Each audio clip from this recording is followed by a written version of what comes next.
Hello, Hannah the Suburban Witch here, and in today's video I'm going to give you a new tarot development exercise that you can do to expand your tarot practice.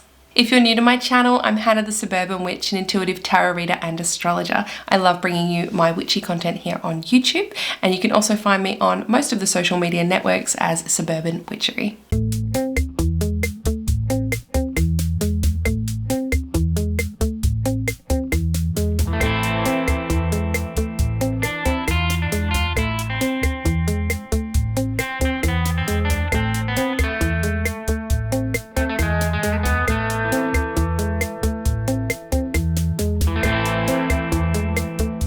In today's video, I will be giving you a personal look into a practice that I myself have done many times before, and it can be a very interesting way to get deeper into your cards. If you haven't heard, I've also just released my own podcast called Witch Talks, a Suburban Witchery podcast. You can find it on all of the usual podcast streaming apps. It's also available with the visuals as well here on YouTube. This is one of my favorite exercises for really getting some deeper intuitive meanings in your tarot cards. Now, I do suggest that you already have a pretty good either meditation practice, dream journaling practice, or something like that. You need to have a journal that you're writing in about your tarot cards as well in order to do this exercise. If you don't have those things, why not start now? Alright, so what I'm going to suggest you do is you grab your trusty tarot deck. It doesn't have to be the Rider-Waite-Smith like what I have here, just whichever one you either want to connect with deeper or the one that you use the most often. Give it a shuffle, and then you're going to just pick whichever card you feel called to. For me, I got the Fool.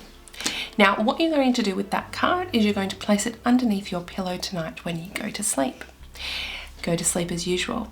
As soon as you wake up, I want you to have a journal right next to your bed and write down any dreams that you recall or remember, any feelings, any thoughts, any ideas as you're trying to fall asleep. Whatever comes to you whilst that is under your pillow, you're going to pop it down in your journal. This can be really, really intriguing, and I'm going to actually share with you a few insights that I got and the dreams that I had when I did this with a few different cards. Let's go. This is from my own personal journal. I slept with the Six of Wands. I dreamt I was a guest at a wedding and I took my Nana and Grandad with me. We sat at a round table with some empty seats and didn't realise it was the groom's table. Nana was very tactless, looking at his name card and trying to find out his name. The wedding was really fancy, and it was held in the North Melbourne Football Club event room. Speeches started and Nana grabbed the microphone and started giving a terrible speech. Then Grandad wrestled the mic off her and was telling her to shut up. He then started to give a speech even though they didn't know the groom or bride. I somehow managed to get the mic off them and push them outside. I was so angry at them, and I was mortified, embarrassed and humiliated. I couldn't control them. Let me show you the Six of Wands. This is the Six of Wands. Now, Six of Wands energy is all about success, right? It's being uplifted and upheld by your peers, right? Everybody is supporting you. You're going forward on your projects and passions, and it's a success, right? It's going to turn out really well. We have the beautiful good luck charm of this bay laurel wreath as well, which we only see in a couple of cards in the tarot. So, having said that, and then thinking of the dream, it gives this beautiful other interpretation of the energy of this card. Now we can suddenly see, okay, this could be talking about sometimes the fears that when you are up in this heralded or public or up on this pedestal, sometimes this can mean that you might be more prone to humiliation. This can be that, yes, people are looking at you, but is it in a positive or negative light? There are a few different ways that we can look at this, right?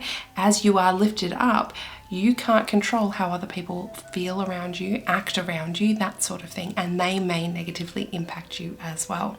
So it's really, really interesting that being on display feeling came through when I did that exercise. Now, I want to read you one more entry from when I did this where it wasn't so clear, the initial link, I guess. So have a listen to this one.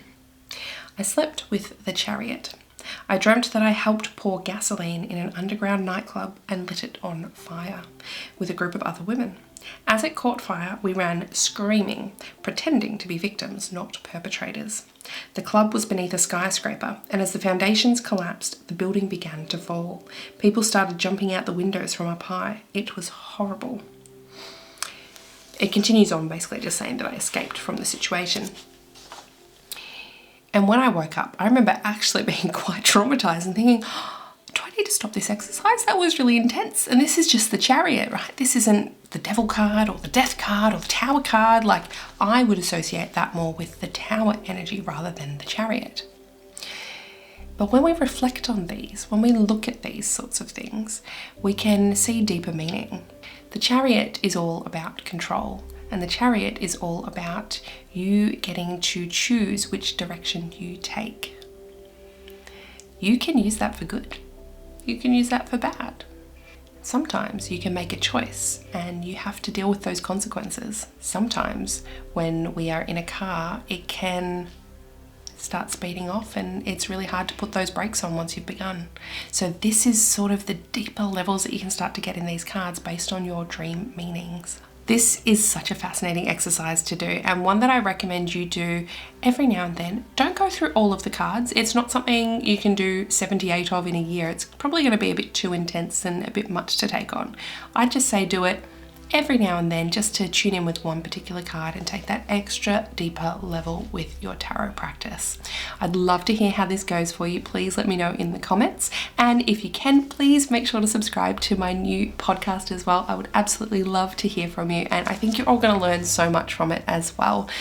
As always, I hope you have a lovely day wherever you are in the world today, and I'll chat to you next time. Bye for now.